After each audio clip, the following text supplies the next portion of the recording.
बदलती जीवन शैली, शहरीकरण और पश्चिमीकरण के कारण बच्चों में एलर्जी संबंधित रोग तेजी से बढ़ रहे हैं। Indian academy of paediatrics Agra के तत्वावधान में आयोजित 2 दिवसीय conference mid term PED all year con 2026 के समापन अवसर पर विशेषज्ञों ने ये चिंता जताई। मुख्य वक्ता वरिष्ठ बाल रोग विशेषज्ञ डॉक्टर एच परमेश्वर ने कहा कि प्रकृति से दूरी और आधुनिक जीवन शैली बच्चों में एलर्जिक रोग बढ़ाने का कारण बन रही है। उन्होंने बताया कि वायु प्रदूषण साइलेंट किलर की तरह काम कर रहा है, जिससे बच्चों में सांस, त्वचा और पेट संबंधी एलर्जी बढ़ रही है। दिल्ली के पेट, लिवर और आंत रोग विशेषज्ञ डॉक्टर शरथ गोपालन ने बताया कि बाहरी या मिक्स दूध पीने वाले बच्चों में एनिमल प्रोटीन एलर्जी के मामले अधिक देखे जा रहे हैं। इसके लक्षणों में शौच के साथ खून आना, सांस फूलना, पेट में मरोड़ और लूज मोशन शामिल है। कॉन्फ्रेंस में देश भर से आए विशेषज्ञों ने पैनल डिस्कशन, वार्ता और विभिन्न सत्रों के माध्यम से एलर्जी रोगों के कारण बचाव और उपचार पर चर्चा की। इस दौरान doctor RN Dwivedi, doctor Pradeep Chawla, doctor Sanjeev Agarwal, doctor Rahul Pengoria, doctor Swati Dwivedi ने कॉन्फ्रेंस की जानकारी दी। कार्यक्रम में डॉक्टर राजीव कृषक, doctor RN Sharma, doctor Rakesh Bhatia, doctor Sanjay Saxena सहित कई विशेषज्ञ मौजूद रहे। आगरा से हिंदुस्तान वॉइस 18 के लिए दीपक कुशवाहा की रिपोर्ट। इस कॉन्फ्रेंस में 200 से ऊपर प्रतिभागियों ने भाग लिया है और 50 के लगभग फैकल्टी मेंबर्स थे, जिन्होंने अपनी ज्ञान का, अपने प्रतिभाओं का प्रदर्शन किया है। करीब 15 शोध पत्र प्रस्तुत किए गए, पोस्टर प्रेजेंटेशंस हुए, पेपर प्रेजेंटेशंस हुए, रिसर्च वर्क के, और जो फैकल्टी मेंबर्स थे पूरे भारत से यहाँ आए थे, चाहे वो उत्तर हो, चाहे दक्षिण हो, पूर्व हो या पश्चिम में, अहमदाबाद, कोलकाता और दक्षिण में वेल्लोर, बेंगलोर, चेन्नई और कोचीन, मुंबई, अहमदाबाद, दिल्ली, सब जगह से फैकल्टी मेंबर्स आए थे, एलर्जी के स्पेशलिस्ट, जिन्होंने अपनी कला का, अपने प्रतिभा का यहाँ प्रदर्शन किया, नई नई चिकित्सा विधियों पर प्रकाश डाला। Allergy testing, pulmonary function testing 2 कार्यशालाएँ थी, उसमें भी यहाँ के जो डॉक्टर्स थे। तो हमारी 2 दिवसीय मिड टर्म पीडियाट्रिक्स 2026 का समापन हो चुका है। थोड़ा बुरा लग रहा है, बहुत दिन से तैयारी कर रहे थे और कहते हैं ना कि जो जर्नी का आनंद है वो डेस्टिनेशन से ज़्यादा होता है, तो अब जब ख़त्म हो गया तो थोड़ा सा खराब सी फीलिंग आई। लेकिन कॉन्फ्रेंस बहुत शानदार रही। करीब 200 से ज़्यादा डेलीगेट्स ऑफ फैकल्टी यहाँ पे थे और 2 प्री कॉन्फ्रेंस वर्कशॉप के बाद 1.5 दिन कॉन्फ्रेंस चली है। एलर्जी, बच्चों की एलर्जीज़ पे गहन डिस्कशन हुआ है, चाहे तो सांस से रिलेटेड एलर्जी हो, चाहे पेट की एलर्जी या त्वचा की एलर्जी। उसके अलावा मेन था कि हमने ऐसे टॉपिक डिस्कस किए जो day to day routine practice में हम नहीं करते हैं या आगरा रीजन में वो उस तरह के पेशेंट्स डायग्नोज नहीं होते। तो मैं उम्मीद करती हूँ इस कॉन्फ्रेंस के बाद जो बच्चे दिल्ली, जयपुर या बॉम्बे जा रहे थे इन बीमारियों के लिए, वो आगरा में ही रुक पाएंगे। और हमने कोशिश की है कि जो बेसिक एलर्जी टेस्ट हैं वो हम क्लिनिशियंस अपनी क्लिनिक्स पे ही कर पाएँ। उसके लिए भी जो एलर्जी की कॉन्फ्रेंस हुई बहुत ही शानदार थी, बहुत ही नॉलेज और स्किल्स इंप्रूव करने वाली वर्कशॉप थी। कॉन्फ्रेंस में हमें बहुत सारी चीज़ें जानने को मिली, जैसे कि कप सिरप का इंजुडिशियस यूज नहीं करना चाहिए।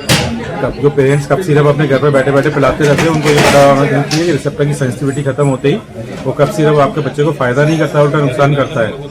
हर कप सिरप सेफ नहीं होता है, हर कप सिरप अपने आप से नहीं पिलाना चाहिए बिना स्पेशलिस्ट से पूछे हुए। दूसरी बात, जो मॉन्टेलिक्वास दवाई एक है एलर्जी की, एंटी एलर्जिक मेडिसिन, जो कई सालों से लोग काफ़ी यूज कर रहे हैं, montelukast should not be used in cases of asthma.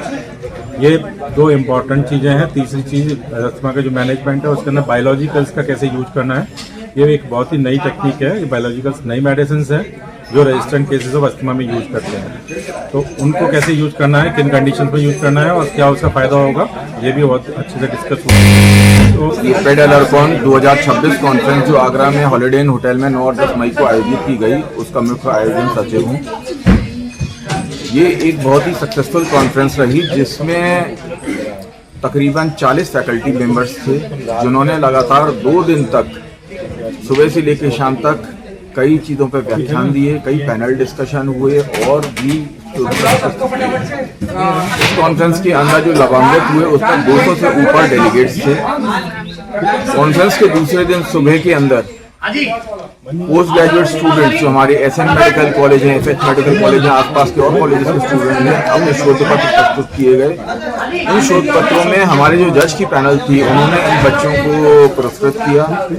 ये बहुत ही सफल कॉन्फ्रेंस रही जिसमें हमारे आगरा के जो बच्चों के डॉक्टर हैं उन्हें बच्चों की एलर्जी से संबंधित जो लेटेस्ट तो ये जो हम लोग की कॉन्फ्रेंस हो रही है 2 दिन से, ये मेजरली फोकस्ड है कि जो एलर्जी और कि जो हमारा जो इंसिडेंस है वो बच्चों में बढ़ रहा है। जैसे सारे डॉक्टर्स ने इंसिस्ट किया है कि बार बार इन्फेक्शंस कम हो रहे हैं, एलर्जी बढ़ रही है। इसमें हाँ सारे डॉक्टर्स का इक्वल रोल है, बट हाँ आपने एक महिला की तरफ पूछा है तो मुझे लगता है कुछ बहुत ज़रूरी चीज़ें हैं। जैसे कि आजकल आप लोग देख रहे होंगे कि जो नई माताएँ हैं वो बच्चों को स्तनपान नहीं कराती हैं।